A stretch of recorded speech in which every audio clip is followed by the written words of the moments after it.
బిచ్చగాను అనేది నువ్వు మేం కాదు కదా.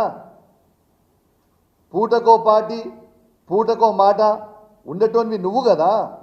కాంగ్రెస్ పార్టీలో ఉన్నావు, దాని తర్వాత తెలుగుదేశం పార్టీ పోయినావు, దాని తర్వాత మళ్ళీ కాంగ్రెస్ పార్టీకి వచ్చినావు, మళ్ళీ తర్వాత మళ్ళీ బీఆర్ఎస్ పార్టీకి వచ్చినావు, మళ్ళీ కాంగ్రెస్ పార్టీ పోయినావు. You are named as a cheater of Hyderabad. నేను ఇలా ఒక గిఫ్ట్ పంపుతా ఉన్నా ఈ 10 మంది మారిన ఎమ్మెల్యేలకి. మంచిగా తెచ్చిన ఓ చీర ఇంకా గాజులు తెచ్చిన. ఇలా ఈ 10 మంది ఎమ్మెల్యేలకి నేను చూపిస్తా ఉన్నా. దానం నాగేందర్ గారు, కడియం శ్రీహరి గారు, గాంధీ గారు, ఇక మారిన 10 ఎమ్మెల్యేలు, వెంకట్రావు గారు, పోచారం శ్రీనివాసరెడ్డి గారు, కృష్ణమోహన్ గారు ఉన్న 10 ఎమ్మెల్యేలు మీకు శాత కాకపోతే ఇగో ఈ చీరలు గాజులు కొనుక్కొని వేసుకొని తిరుగు రిపబ్లిక్లా. ఇజ్జత్ లేని వాళ్ళు, మీకు ఇజ్జత్ ఉందానే అసలు? మీకు ఇజ్జత్ లేని వాళ్ళు కాబట్టే ఇగో మీ ఇద్దరికి మీరు మొగోలు కాదు కాబట్టే ఇగో చీరలు గాజులు పంపుతా ఉన్నా. ఈ 2 కూడా మీరు వేసుకొని తిరగాలని నేను విజ్ఞప్తి చేస్తూ ఉన్నాను. హాయ్ హలో, నేను మీ జర్నలిస్ట్ విప్లవశ్రీ. పాడి కౌశిక్ రెడ్డి, నీకు ఇంతనన్నా సిగ్గున్నదా? నువ్వు రోజు అన్నమే తింటున్నావా లేదా? మీ ఇంట్లో అమ్మ, భార్య, బిడ్డ వీళ్ళందరూ ఉన్నారు కదా, వీళ్ళందరూ ఆడోళ్ళే కదా.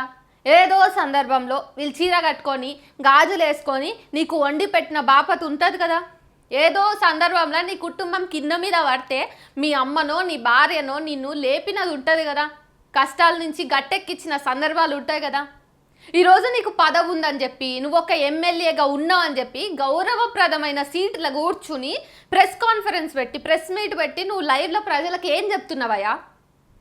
ఈరోజు నేను చెప్తున్నా, హుజూరాబాద్లో ఉన్నటువంటి సమస్త మహిళా ప్రజానికం అందరూ కూడా తలదించుకునేలాగా నువ్వు మాట్లాడినావు. ఏంటిది అది?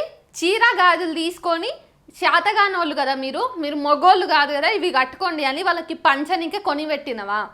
అంటే వాళ్ళు పార్టీలు మారుతున్నారని చెప్పేసి నువ్వు వాళ్ళకి చీర, జాకెట్టు, గాజులు ఇస్తా అంటున్నావు. అంటే ముందు చాతగానోళ్ళు వాళ్ళ నువ్వా? నువ్వు అంటున్న మాటల్ని బట్టి ఇప్పుడు సమస్త మహిళా లోకం అందరూ కూడా శాతగానోళ్ళు, నువ్వు తెచ్చిపెట్టింది ఇది, మొగుడు తెచ్చిపెట్టింది తింటారు, వీళ్ళకి ఒక అస్తిత్వం లేదు, ఉనికి లేదు, వీళ్ళు ఒకరి మీద పడి తినే పరాన్న జీవులనే కదా నీ ఉద్దేశం. గాజుల్ని, చీరని నువ్వు ఎట్లా దేనికి సింబాలిక్గా చూపిస్తున్నావు? చాతగాంతనానిక? మీ ఇంట్లో మీ అమ్మ, నీ బిడ్డ చాతగానోళ్ళేనా? అట్లయితే ఈ 10 మంది మీ రాజకీయాలు మీరు మాట్లాడుకొని నువ్వు ఇంకేమన్నా నాల్సింది అంతగానం కావాలనుకుంటే. అయినా పాడి కౌశిక్ రెడ్డి, నువ్వు నిజంగా మనిషివైతే ముందు ఆలోచించాలి కదా. చిన్న లాజిక్ కూడా మిస్ అవుతున్నావు, బుర్ర తక్కువ ఎదవలాగా. 2021లో నువ్వే కదా కాంగ్రెస్ నుంచి బీఆర్ఎస్లోకి వచ్చినావు. పార్టీ మారింది నువ్వు కూడా కదా. మరి నువ్వు ఆల్రెడీ పార్టీ మారినావు, ముందు నువ్వు గాజులు వేసుకుంటావా, చీర కట్టుకుంటావా? ఈరోజు ఏదో పెద్ద మోతబారిలాగా పొడుస్తున్నట్టు ఎందుకు మాట్లాడుతున్నావు కెమెరా ముందరికి వచ్చి? మరి మహిళలు అంటే మీకు అంత చులకనైంది. వాడెవడు వేణుస్వామి గాడంట, వాడి విషయంలో కూడా మహిళల్ని తక్కువ చేస్తారు. ఆ తర్వాత ఈ విషయాన్ని మేము మహిళా కమిషన్ దగ్గరికి తీసుకెళ్తే వాళ్ళేమో పట్టించుకోరు. ఇప్పుడు ఏకంగా ఒక ఎమ్మెల్యే స్థానంలో ఉన్నటువంటి నువ్వు నీ సీటుకి, నువ్వు కూర్చున్న కుర్చీకి ఒక విలువ ఉంది. ఈ ప్రజలందరూ, నీ హుజూరాబాద్ నియోజకవర్గం ప్రజలందరూ కూడా నువ్వేదో పీకుతావు, నాటుతావు, మొగోన్వి అని ఓట్లేసి గెలిపించిండ్రు అని నువ్వు అనుకుంటున్నావు. కానీ వాళ్ళకి తెలుసు నీ మొగతనం ఎంత అన్నది. మాటలు పెద్దగా అనిపిస్తున్నాయి కదా.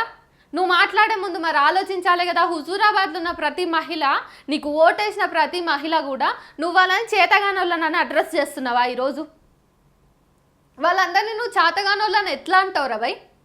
అసలు ఇదంతా కాదు. నువ్వు మా చీర కట్టుకుంటావా?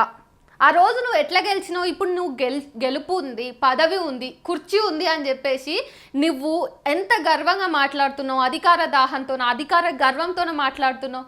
మరి మొన్న ఎలక్షన్లప్పుడు వీధి తిరిగి నన్ను గెలిపిస్తే నేను మళ్ళీ గెలిచి తిరిగి వస్తా, లేకపోతే మీ మధ్యనే శివయాత్ర చేస్తా అని అన్నావు. ఇదేమన్నా మొగోన్ మాటలా? పోనీ నువ్వు అంటున్న సోకాల్డ్ మొగోన్ మాటలా ఇవి? నువ్వు అన్నదాని ప్రకారం నిజంగా చేతగానోళ్ళంతా చీర, గాజులు దొడుక్కునే ఉండేటోళ్ళు అయితే ఫస్ట్ నీ అంత గొప్పగా అర్హత ఎవ్వరికి ఉండదు పాడి కౌశిక్ రెడ్డి.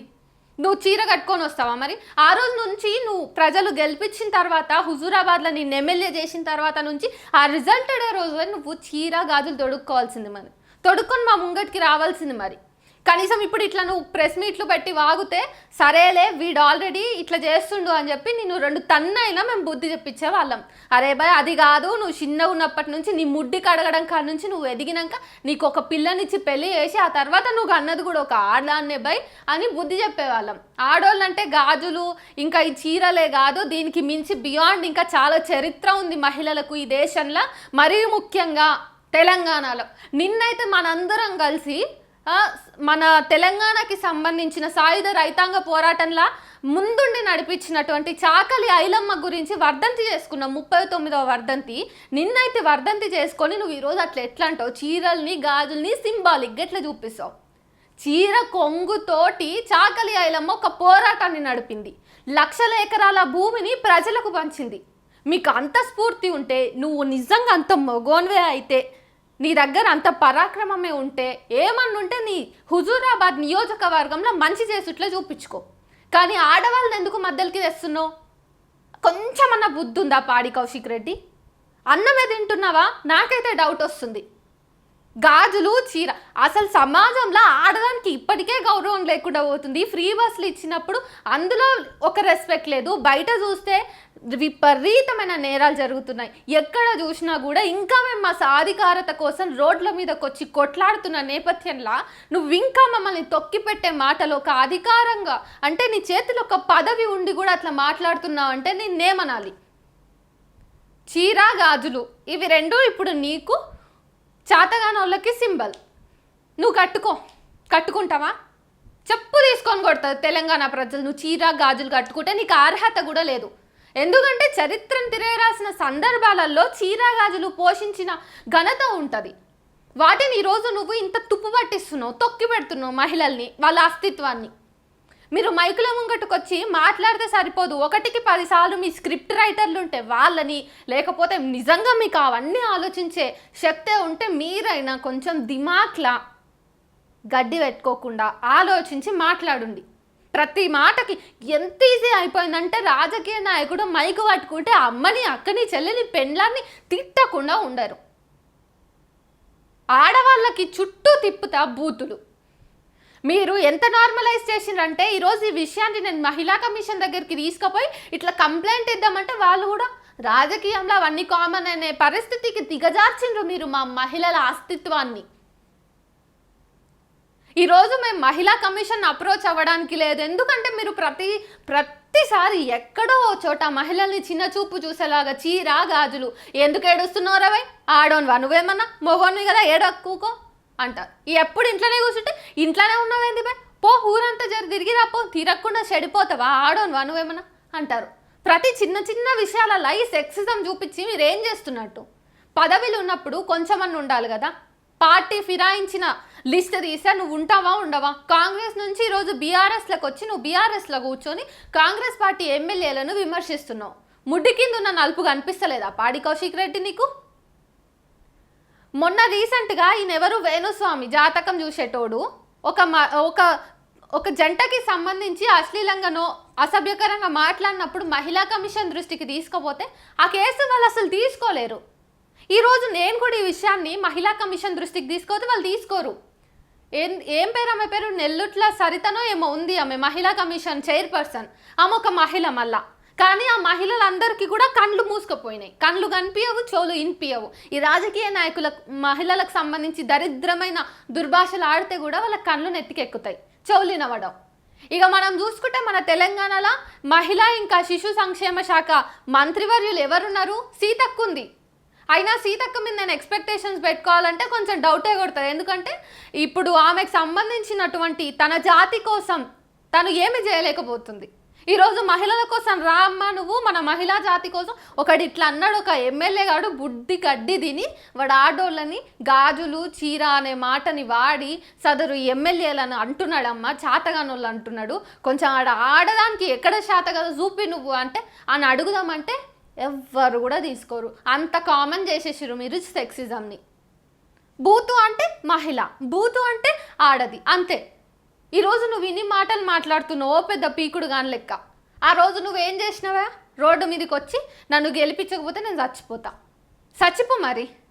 ఇప్పుడు నిజంగానే హుజూరాబాద్లో ఉన్నటువంటి మహిళలందరూ కూడా రిగ్రెట్ అవుతారు, వీడిని ఎందుకు గెలిపించిరా బాబు అనేసి. అవునా? నువ్వు ఎంత పెద్ద పీకుడు గాడు అయితే, ఎంత పెద్ద మొగోన్వు అయితే ఈరోజు అట్లా కూర్చొని మాట్లాడుతున్నావు పాడి కౌశిక్ రెడ్డి. బిచ్చపోడు అని ఏమో మాట్లాడుతున్నావు నువ్వు. అడుక్కున్నది ఎవరయ్యా? ఓట్లు అడుక్కున్నది నువ్వే కదా. మరీ నీచంగా నీ ఇంటి ఆడబిడ్డని రోడ్డు మీదకి తెచ్చి సభలల్లో ఊరేగింపు పెట్టి ఆ పిల్ల చేత కూడా అడిగిపించినాను, మా నాన్నని గెలిపించకపోతే మా నాన్న మాకు దూరం అవుతాడు, మేమందరం చచ్చిపోతాం అని మాట్లాడిపించినావు. అంటే ఆమె స్కూల్ చదువుతుంది అని చెప్పేసి కూడా ఉంది. సో ఒక స్కూల్లో చదివే పిల్లల్ని కూడా నువ్వు రాజకీయంలోకి తెచ్చి నీ రాజకీయ ప్రయోజనాల కోసం, నీ పదవి వ్యామోహం కోసం వాడుకుంటున్నావు. హుజూరాబాద్ ప్రజలందరినీ కూడా నువ్వు ఎమోషనల్గా దెబ్బగొట్టి మరి లేఖగా అడుక్కున్నావు దేహి అని. కనీసం డిగ్నిటీ ఆఫ్ లేబర్ని నేను ఫాలో అవుతా, హ్యూమన్ రైట్స్ని ఫాలో అవుతాం, మేము రాజ్యాంగానికి రెస్పెక్ట్ ఇచ్చి రాజ్యాంగం వల్లనే మేము బ్రతుకుతున్నాం చెప్పి ప్రతి మనిషికి మేము ఈక్వల్గా రెస్పెక్ట్ ఇస్తాం. కానీ నువ్వేం చేస్తున్నావు? బిచ్చగాడిని కూడా మద్దలు తెచ్చినావు. పాపం వాళ్ళెంత ఫీల్ అవుతారో. జనాల్ని నాశనం చేసేటటువంటి మాటలు మాట్లాడడం రాజకీయం కాదు. నీకు ఇంకో రాజకీయ నాయకుని మీద కోపమో పగనో ఉన్నప్పుడో, లేకపోతే వాడు గెలిచినందుకు నీకు కన్ను గుట్టినందుకో, మీ పార్టీ మొత్తం ఓడిపోయినందుకు, ఉనికి లేకుండా తయారవుతున్నందుకు రోజు రోజుకు నీకు చీమగుట్టిన నొప్పి తగిలితే నువ్వు మళ్ళీ ప్రజల మధ్యకి పోయి ప్రజాక్షేత్రంలో పనిచేసుడు నేర్చుకో. ఈ సందర్భంగా మళ్ళీ నేను అడుగుతున్నా, 221 మంది మహిళలు మొన్న ఎలక్షన్స్, అసెంబ్లీ ఎలక్షన్స్లలో పోటీ చేసిండ్రు. అందులో కేవలం 10 మంది మాత్రమే గెలిచి నిలిచిండ్రు. ఈ 10 మందిలో ఒక్కరు కూడా ఈ ఇష్యూని అడ్రస్ చేసి మాట్లాడతారనే నమ్మకం లేదు. ఈ 221 మంది ఓడిపోయాం కదా అని ఇంట్లో కూర్చుంటారా? రోడ్డు మీదకి వచ్చి పాడి కౌశిక్ రెడ్డి చేసినటువంటి దారుణాన్ని, ఆ వ్యాఖ్యల్ని ఖండిస్తారా? ఇంకెంతకాలం మనం మొగాళ్ళు మాట్లాడుతున్నటువంటి స్త్రీ ఆధారిత తిట్లని, బూతుల్ని, సెక్సిజంని ఎంకరేజ్ చేసుకుంటే నార్మలైజ్ చేద్దాం. ఇప్పటికే ఈ సమాజంలో మహిళలకు సంబంధించిన ప్రతి లంగగాన్ వారా నువ్వు, దొంగగాన్ వారా నువ్వు అని ప్రయోగిస్తారు. రైమింగ్ ఉంది కదా, ప్రాస కుదిరింది కదా అని చెప్పి. లంగగాన్ వారా అంటే లంగలు దొడుక్కునేది ఆడోళ్ళే కాబట్టి, ఇంకా మొగోడు శాతగానోడు ఉంటే వాడు పని చేసి పిల్లల్ని పోషించకపోయినా వాడు ఏదైనా తప్పు పని చేసినా కానీ లంగగాన్ వారా నువ్వు అనే బూతుతోటి వాడిని అంటారు. అంటే మేము వేసుకునే బట్టల కానుంచి మా ఆభరణాలు, మా శరీర అవయవాలు ప్రతిదీ కూడా మీరు బూతుని చేసి తిట్టుపదంగా వాడుతున్నారు విచ్చలవిడిగా. ఈ విషయంలో మా ఆడవాళ్ళు అందరూ పిచ్చి వాళ్ళలాగా కామన్ ఇది నార్మలైజ్ చేసేసిర్రు. చాలా ప్రివిలేజ్గా ఫీల్ అవుతారేమో మరి వాళ్ళు కూడా, నాకు అర్థం కాదు. ఇప్పుడు ఈ 221 మంది ముందరికి వచ్చి క్వశ్చన్ చేస్తేనే ప్రజలకి కొంచెం అన్న మీ మీద నమ్మకం వస్తుంది. లేదు, తీరా ఎలక్షన్స్ వచ్చినాయి, నేను పోటీ చేస్తున్నా కాబట్టి పైసలు ఖర్చు పెట్టి గెలుస్తా, మందు వంచి గెలుస్తా, ఇవన్నీ నడవవు. ఇక 10 మంది ఉన్నారు అసెంబ్లీలో ఈరోజు ఎమ్మెల్యేలు. 10 మంది కంటే ఎక్కువ ఉన్నా ఆశ్చర్యం లేదు. వీళ్ళందరూ కూడా ఖచ్చితంగా ఈ ఇష్యూ మీద మాట్లాడాలి. గాజులు చీర అంటారు కదా. పాడి కౌశిక్ రెడ్డి మీ బీఆర్ఎస్ 10 ఏళ్ల పాలన కాలంలో చూసుకుంటే బతుకమ్మ చీరలు అని చెప్పేసి నా తెలంగాణ ఇంటింటి ఆడబిడ్డలకు బతుకమ్మ చీరలు పంచుతామని చెప్పేసి చీరలు తీసుకొచ్చిర్రు. సరే, అవి ఎంత గబ్బుగున్నాయి, ఎంత నాణ్యత లేకుండా ఉన్నాయి అన్నది పక్కన పెడితే, అందులో ఎన్ని స్కామ్లు జరిగినాయి అన్నవి పక్కన పెడితే, మీరు ప్రజల్ని సూప్ చేయడానికి, వాళ్ళకి బిస్కెట్లు వేయడానికి చీరలు వేసిర్రు. అవునా మరి? సో మీరే చీరలు పంచి మరి దగ్గరుండి మా ఆడవాళ్ళందరినీ బలహీనులుగా చేస్తున్నారా? ఈరోజు చీర కట్టుకుని గాజులు వేసుకొని మేము బలహీనంగా ఉంటే మీరు ఆధిపత్యాన్ని చెలాయించవచ్చు, ఈ రాష్ట్రంలో పితృస్వామ్యాన్ని ఇంకా లోపలికి మొత్తం వేళ్ళు ఉనుకుపోయేలాగా చేయొచ్చు అని చూస్తున్నారా? పాడి కౌశిక్ రెడ్డి మాటలకి నువ్వు బహిరంగంగా క్షమాపణ కోరకపోతే తెలంగాణ ఇంటింటి ఆడబిడ్డను ఖచ్చితంగా చెప్తున్నా చూసుకోవాల్సి వస్తే చెప్పుతో కొడతారు తెలంగాణ ప్రజలు.